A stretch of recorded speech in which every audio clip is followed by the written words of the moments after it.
Hello everyone, my name is Mayank Jain and in this video we're gonna see Gauss-Seidel iterative method and its implementation in R programming language by solving a simple question. So what is Gauss-Seidel iterative method is? Gauss-Seidel method is popular iterative method for solving linear equations, system of algebraic equations. It is applicable to any converging matrix with non-zero elements on diagonals. The method is named after two German mathematicians Carl Friedrich Gauss and Philipp Ludwig von Siedel, whatever its name is. Gauss-Seidel is considered an improvement over Gauss Jacobi method. In this method, just like any other iterative method, an approximation solution of given equation is assumed, and iteration is done until the desired degree of accuracy is obtained. Now we'll look at a small question that we're gonna solve using Gauss-Seidel method and implement it in our programming language.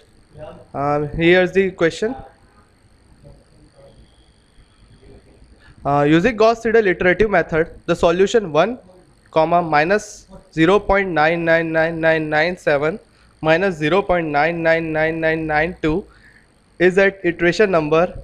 We have to find the iteration number at which this whole answer comes to, that is x equals to 1, y equals to that minus 0.999997 and z equals to 0.999992. So we're gonna say this with a small program. Here's a simple R program that implements Gauss-Seidel method and you solves the question that was displayed you previously. I can also display it once again. Here's the question that we want to solve. Then we're gonna form a simple matrix using these values, constants of these values. Here's the matrix. So we have just used this matrix and feed this numbers to the matrix that is named as A. Then we have initialized a variable that is x, list that is a list of variables that is x to 0, 0, 0. This x will hold the final value, that is the final output of the program. And then we have initialized two variables n and m by 3 and 4.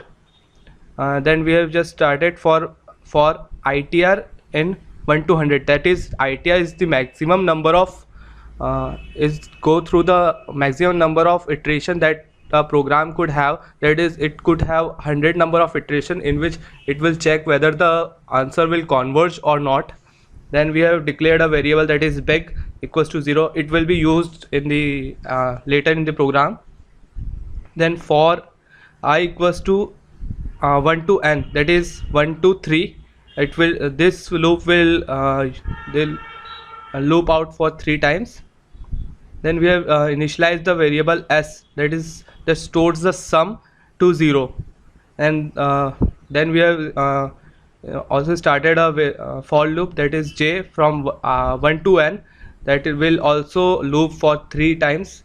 If I is not equals to j, then this s variable that is used to store the sum of all the variables, that is s is equals to s plus a of I comma j into x of j, that is the matrix value each is multiplied, each value is multiplied to the variable that is x of j is stored in s. Then we have used a temporary temp variable, that is a temporary variable to store the output that is given in the program, that is a of I comma 4 minus s, that is s that has been calculated here, divided by a of I comma I.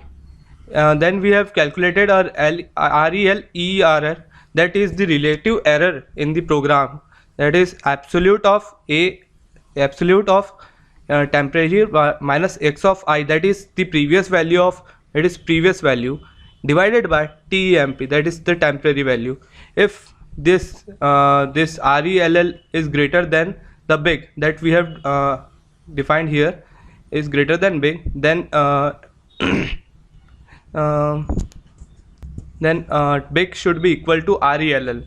After this, x of I is assigned the value of temp, and further the loop is gone through.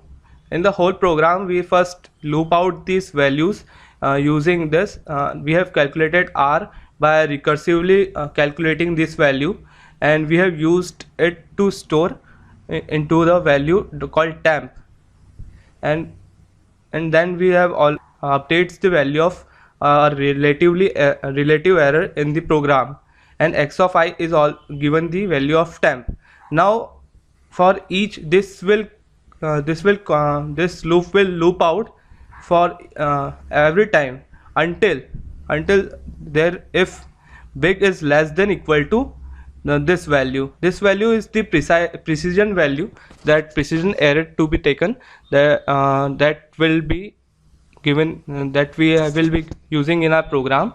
If the big value is less than this error precision, then it should print converge and print all the variable that is used, or the output. According to our program, we want to see on which iteration number the answer we will get the answer, so we have printed over here. So let's run this program. To run this program, we have just click on the source, and here's the output. You can see I'll just so here's our output, that iteration number 1, the variable x will have value 0.8, y will have value 1 point something, and z will have value this. On iteration number 2 it is something, iteration number 3 it would have 0.99996, y would have minus 1.000010, that is about 1, and z will have 1.00012. At the fourth iteration, this value will be 1 comma minus 99997 comma z equals to 0.999995, that is equals to 0.9996. and according to our question that has been discussed previous, we want the answer at 1 comma this value and this value. So the answer will be like this, it would be on fourth iteration number. So our answer to the question is the number 4 on the number of, on the fourth iteration, the value of x is this 1 and y is minus 0.9999997 and z is 0.99995. Okay, thank you.